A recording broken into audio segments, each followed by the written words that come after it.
જૂનાગઢમાં બસ સ્ટેન્ડના ખળભળાટવાળા વિસ્તારમાં હું મળી આજે 11 વર્ષના સાહિલને, જે ફાટેલા કપડામાં રંગબેરંગી પુસ્તકો વેચતો હતો. તેની નિર્દોષતાથી ભરેલી આંખોમાં એક વાર્તા છુપાયેલી હતી.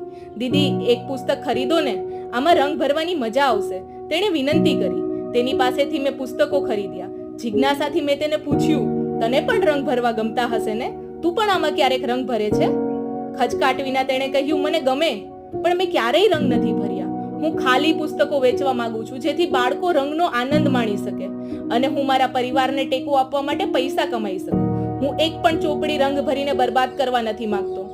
મેં તેની પાસેથી ખરીદેલ રંગીન પુસ્તકમાંથી એક અને ક્રેયોનનો એક સેટ આપ્યો. તેના ચહેરા પર મૂંઝવણ અને આશ્ચર્ય દેખાતા હતા. પણ કેમ? તેણે પૂછ્યું. મેં હસીને કહ્યું કે જે ખુશીઓ તે બીજાને આપી છે, હવે તેનો અનુભવ કરવાનો સમય આવી ગયો. જીવનમાં પહેલી વાર તેણે ચિત્રમાં રંગ પૂરવાનો આનંદ લીધો.